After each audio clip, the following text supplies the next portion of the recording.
singing them sweet songs to that crazy, crazy town. Rock history usually rewarded nerve, ambition, and reinvention.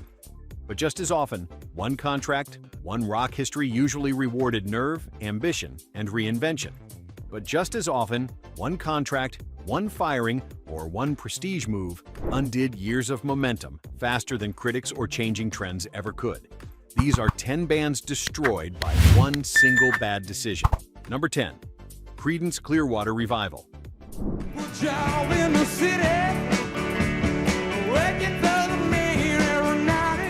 By the spring of 1972, Creedence Clearwater Revival had already logged 10 million selling singles, 6 top 10 albums, and a partnership that stretched back to age 14. Then John Fogerty agreed to a disastrous fix, splitting songwriting on Mardi Gras with Stu Cook and Doug Clifford. Fogerty later said the band was disintegrating quickly, and the new so-called democracy immediately weakened the music that had made Creedence feel unstoppable.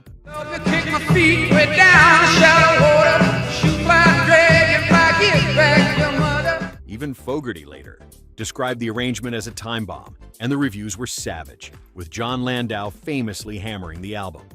Britannica notes that Mardi Gras was dominated by the other songs and that its failure led to the band's demise later in 1972. The decision was meant to keep the peace. It finished Creedence instead. Rolling, rolling, rolling on a river. Number 9. The Clash. Okay, wise guy. So what's the big solution? At the end of the combat rock era, the Clash were still enormous, with Rock the Casbah and Should I Stay or Should I Go pushing them toward the American mainstream. Then came the bad call. After the ragged 1983 U.S. festival performance and months of tension, Joe Strummer and Paul Simonon fired Mick Jones, the guitarist who had helped shape the band's melodic edge and studio adventurousness.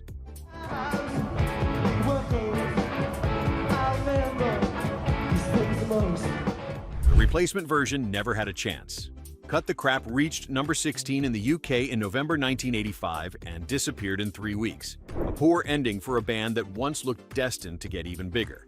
Strummer later admitted, "I stabbed him in the back." The Clash did not truly survive the moment Mick Jones walked out the door.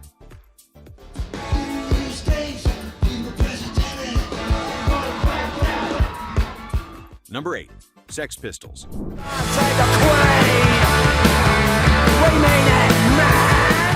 In February 1977, the Sex Pistols traded bassist Glenn Matlock for Sid Vicious, a move that made the band more dangerous on paper and less stable in real life.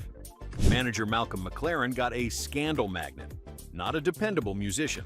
Louder later noted that Vicious was essentially unmusical at the time, and even during the album sessions, the band often had to work around his limitations. The irony was brutal.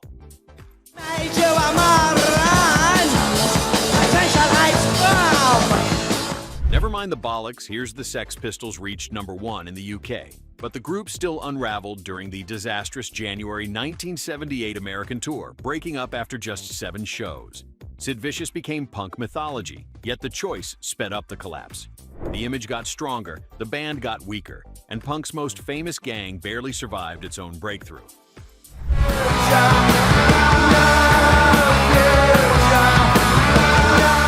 Number 7. Stone Roses.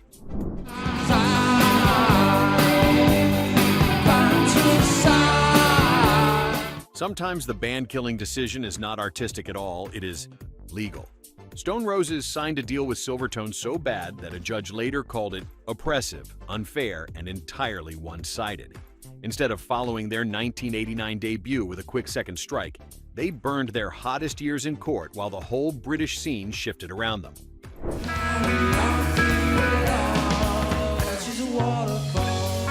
The Guardian later noted that the band's first new material arrived 42 months after the May 1991 ruling. By the time Second Coming finally landed, it reached number 4 in the UK. But the old sense of inevitability was gone. A band that should have owned the bridge from Manchester to Britpop lost the calendar. And in rock history, timing is often everything.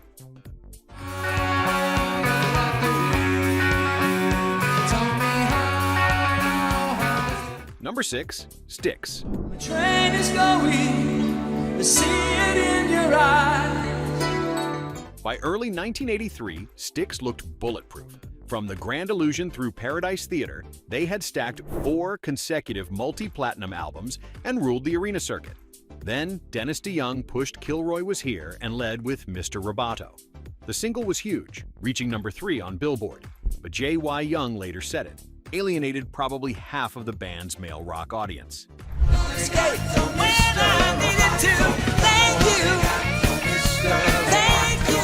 The real damage was internal.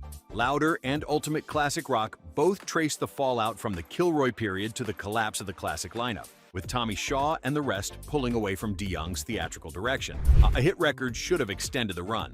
Instead, the wrong concept at the wrong moment turned one of America's biggest bands into a band that suddenly needed a timeout. It's the last train. Oh, told them to. Before we continue, which of these music industry wrong turns still stings most? The contract disaster, the singer swap, or the concept album nobody wanted? Did you buy any of these records when they were new? Drop a comment and let us know where you're watching from. Number 5. Kiss.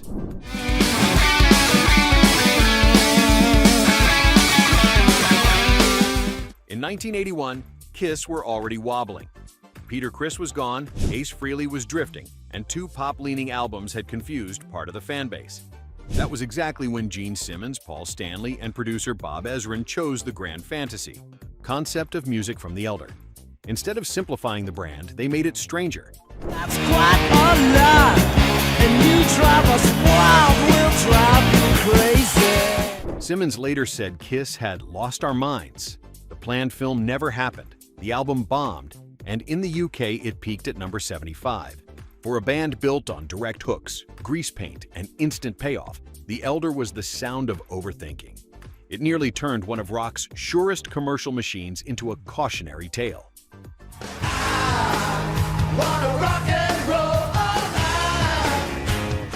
Number 4. Mötley Crüe.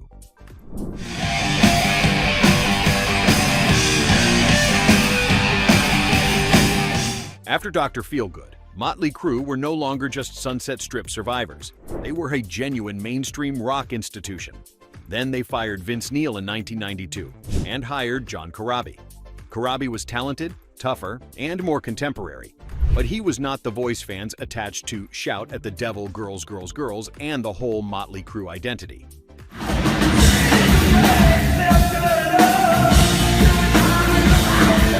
The 1994 self-titled album debuted at number 17 in the UK, then crashed to 53 the next week. Even John Corabi later remembered touring behind it and seeing almost nobody there. The record has defenders now, but the decision cost the band its timing. By the time Vince Neil came back, the old world Mötley Crüe had dominated was gone.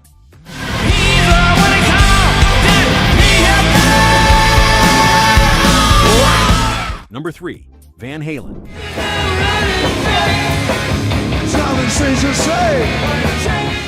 One singer change had already worked beautifully for Van Halen. Sammy Hagar helped deliver 4 straight #1 albums in the United States. That is what made the next move so baffling.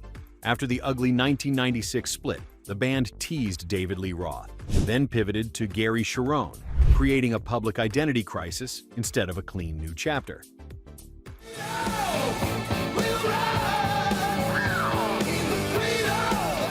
Van Halen III arrived on March 28, 1998 and peaked at number 43 in the UK, sliding out almost immediately. Even later, band insiders described it as a poorly received album. Cherone was not the real problem, the indecision was.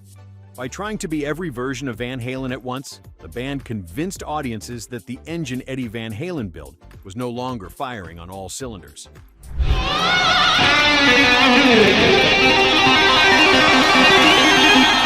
Number 2. Bee Gees.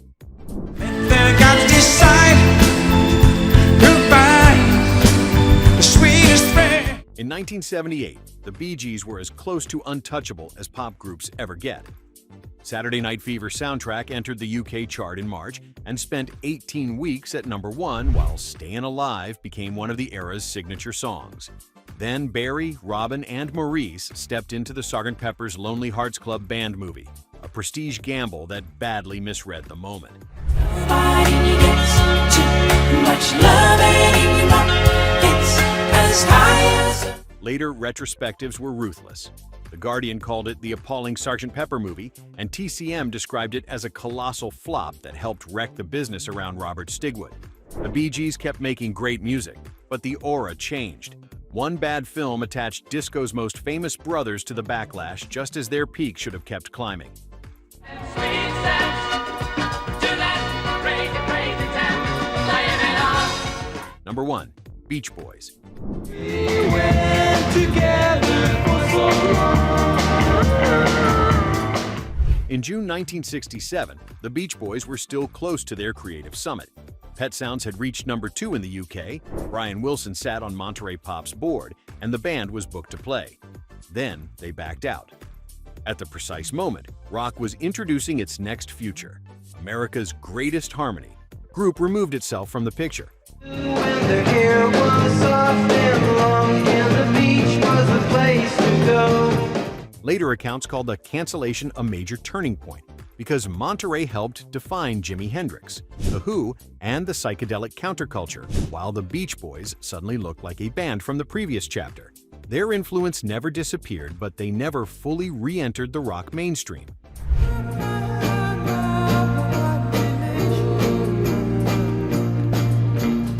For this list, it is the cleanest example of a single no-show changing the whole story.